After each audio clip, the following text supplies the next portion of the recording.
nadie tiene esta vida que tenemos aquí mientras conversamos, no le pertenece a nadie, es una forma de vida convencional a la que nos adaptamos para no hacer papelones ni pasar vergüenza, etc.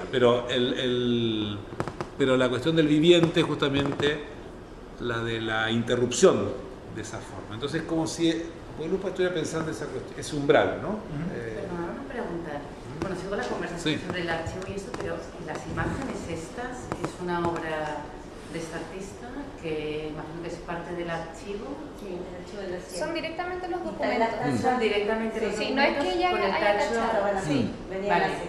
Si tú lo buscas en la red todavía, lo puedes ver, son públicos y lo que pasa es eso. Sí. Eso es la imposibilidad de leer este archivo, si no hay más ni nada. Y el fondo que hay detrás, que es como un paisaje verde. Eso es porque en el montaje, claro, ella Están sobre una en ventana de esta segunda instalación, versión, justamente. Vale, no es papel, no hemos No, hablado no. de papel, Está sobre la transparencia. Lo ha intervenido. Ha hecho Vale. el inverso, aquí en Madrid lo hizo inverso. No son transparencias, sino que son como grandes cartones y la parte de la mancha, digamos, son huecos Vale. y la otra es. Bueno, La imaginaba idea de una cosa así por la conversación. Siempre Sí, ahí está. Y en Chile lo presentó como libro. claro. O sea, ella lo expuso como estas mismas de páginas, ella lo transformó en un libro y lo puso de hecho ahí Ahí Esta está. biblioteca. en la biblioteca y uno podía acceder a ello gratis, digamos, iba a la librería y buscaba. Digamos que al material lo somete, ¿no? Como a todo un como repertorio de operaciones, ¿no? Operaciones simplemente de impresión, en este caso impresión sobre un soporte transparente para evidenciar quizás el rasgo material, ¿no? la tacha, la mancha y no el carácter informacional de ese documento, pero también lo somete a procesos de edición. Por ejemplo, en esta otra imagen que veis aquí fue una intervención que hizo en una biblioteca, en una librería en este caso, perdón, donde sitúa en un estante ediciones, es decir, libros que ella produce a partir de una selección de esos documentos. También esos documentos los somete a operaciones de espacialización o de instalación, los trabaja de diferente manera, ¿no? Imágenes de diferentes. Que es interesante que la librería es un dato de contexto que vale la pena aportar. Es la librería más grande que hay en Santiago y la más nueva. Tiene como 3 o 4 años, entonces es interesante que es la librería que tiene más archivo, pero menos memoria al mismo tiempo, ¿no? Y ahí ella instala estos libros que están colados entre todos los libros. Colados a nivel como así como no están a la venta, tú los puedes coger a consultar, ¿no? No, tú simplemente das... No, cuando ella cuando inauguró la exposición, esos libros estaban de regalo. O sea, la inauguración fue en la librería y había un número determinado de libros y ella...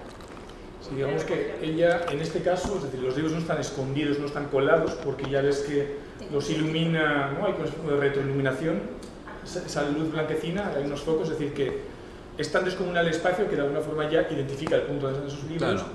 Y luego aquí ella estableció como un método de relación contractual de intercambio entre el visitante. Tú te podías llevar el libro, pero había un formulario con una pregunta, básicamente, que era ¿tú qué vas a hacer con esto? ¿No? Entonces tú tenías que rellenar ese formulario para poder llevarte como el libro, ¿no? Y ahora, por ejemplo...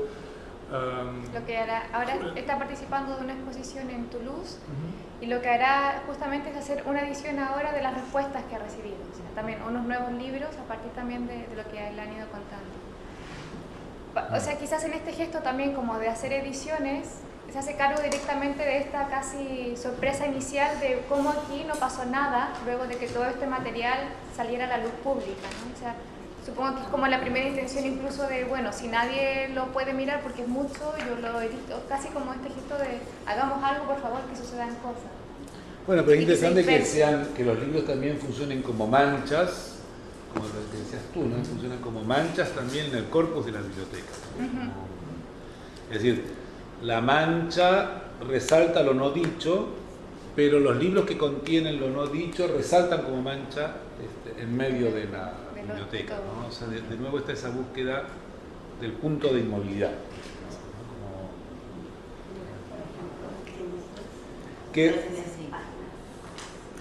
Yo refería a Freud porque me parece que había que relacionarlo con esto, ¿no? Pues, uno puede pasar de ahí hacia allá.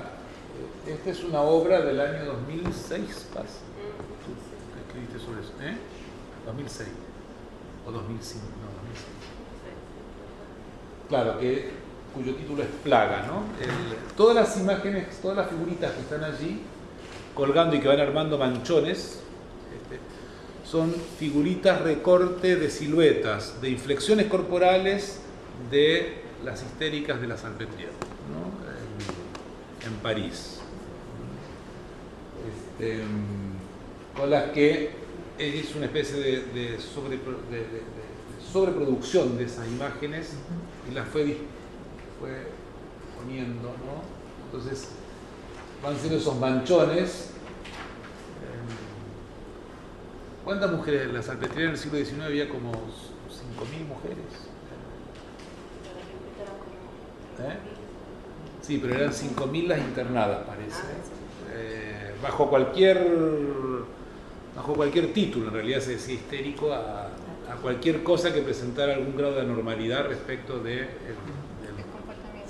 curso normal planteado o formulado por el poder, ¿no? Entonces, ahí también está de nuevo el relato histórico, o la verdad histórica, ¿no? O sea, la verdad histórica como un programa de normalización, o sea, como un gran programa de normalización respecto del cual aparece lo anormal confinado al encierro físico, porque claro que para que alguien pueda ser encerrado físicamente tiene que ser previamente encerrado categorialmente, o sea que la categoría es como el primer lugar de encierro, ¿no? ¿Qué es uno? Bueno, la identidad es el primer lugar de encierro, ¿no? Claro, todos estamos ya, esa es la forma de vida, todos estamos ya confinados a una identidad. Yo una pregunta porque en realidad no lo sé, o sea, en el libro no lo menciona, así como en el proyecto que hemos visto antes, el más reciente, el proyecto vasto de la no historia, ¿no? La biblioteca de la no historia, trabaja con documentación desclasificada. En el proceso de trabajo anterior, en este bloque de obras anterior, se trabajó en torno a la histeria. La iconografía clínica de Charcot con la que trabaja son ya imágenes, porque hay una entrevista, creo que dice algo así como que empezó, la primera vez que se encuentra con dos imágenes producidas por Charcot, las dos primeras imágenes en torno a la producción de la figura histérica con las que se encuentra son en un libro publicadas durante el 95, estando en la Facultad de Arte. Entonces, en este proyecto ha trabajado con material ya publicado, ¿no? Con imágenes que he recogido aquí y allá. Es decir, que no es que haya acudido a un archivo desconocido. Claro.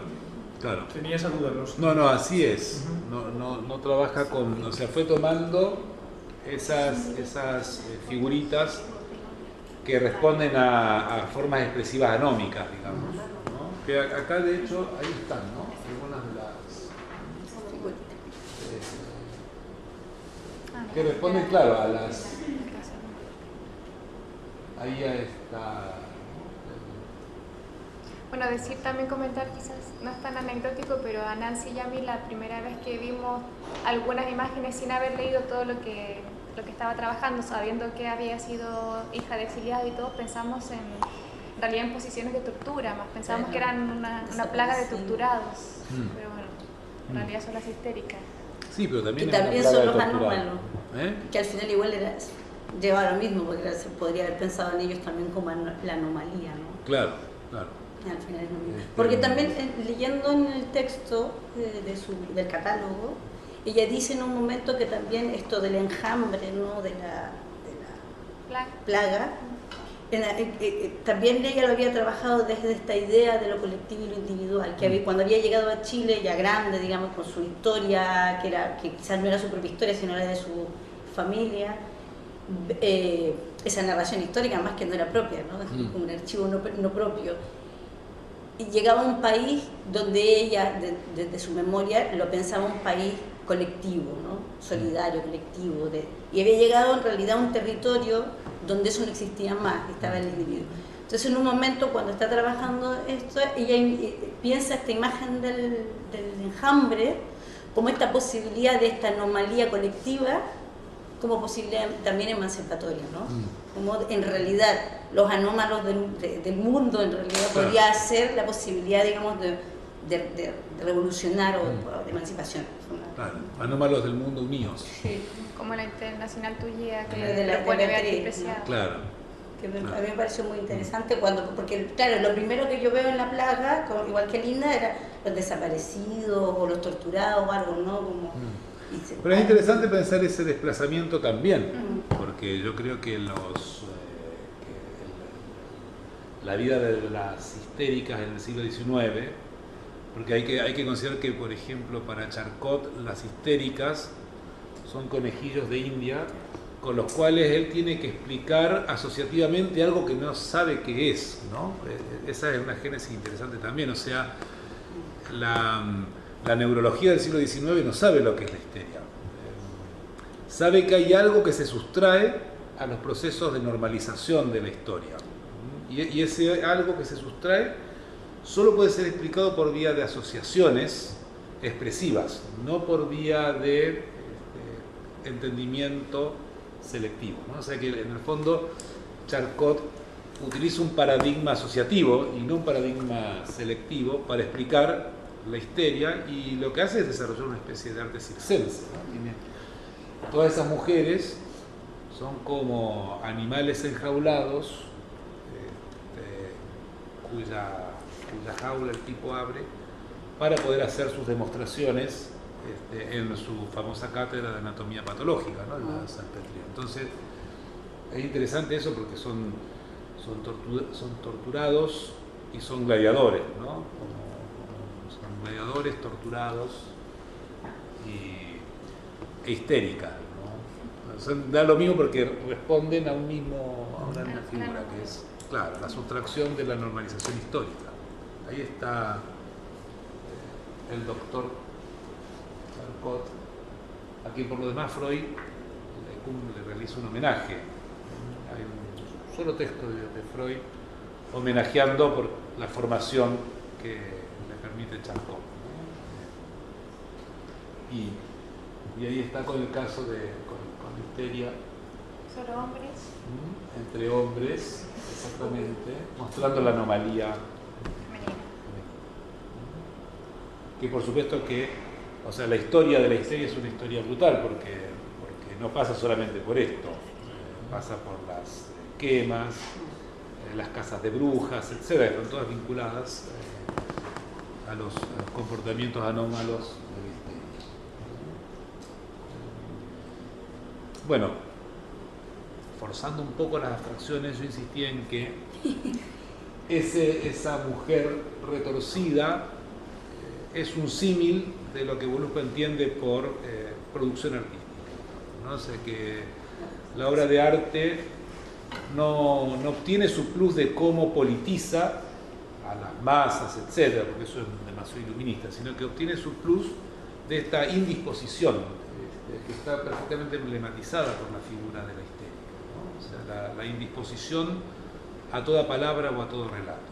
Uno podría decir que la indisposición del cuerpo a la palabra, en el caso de la histeria, se parece mucho a la indisposición de la imagen respecto de la historia artística, ¿no? O sea, ¿indisposición? ¿Puedes utilizar otra expresión? ¿Similar a indisposición? No sé qué la idea. Resistencia, ¿no? Okay. La resistencia de la imagen.